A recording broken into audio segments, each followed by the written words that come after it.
What is the Quran? It is a set of 7th century revelations from God made to Muhammad in 2 cities, Mecca and Medina, in what is now Saudi Arabia. It heralds the truth that there is only one God, not the many gods still being worshipped in ancient Arabia. Of course, this was not the earliest revelation that there is only one God.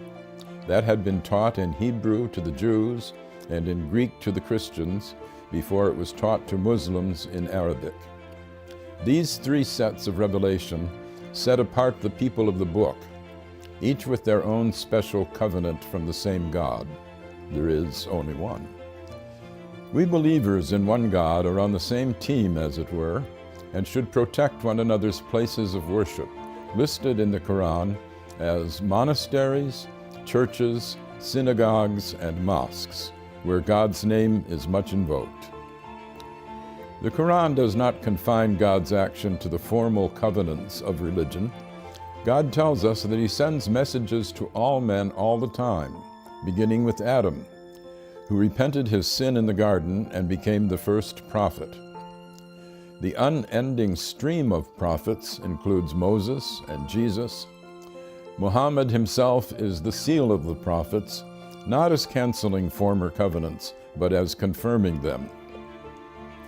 But the love of God is not brought only by human messengers in the Quran. Creation itself is a set of messages from God, which speak a divine code that we are told to decipher. God's intent can be seen in the beauty and power of the universe. Moses does not speak alone on the mountain speaks with him. Birds speak to Solomon. The world is constantly signaling to us, bringing us insights into the beauty and power of its maker. This should call us to a reverence for God's handiwork, an important message for our ecologically challenged era. The Quran has more of poetry in it than of legislation. It sets ethical norms while stressing the need for mercy in our dealings with God's fellow creatures. Force is allowed only for self-defense and never as a way of spreading religion. Commercial dealings with fellow Muslims or with non-Muslims should be meticulously fair and never extortionate. The relations of the sexes were still polygamous in the 7th century, as among the ancient Hebrews and the original Mormons, but women are to be honored.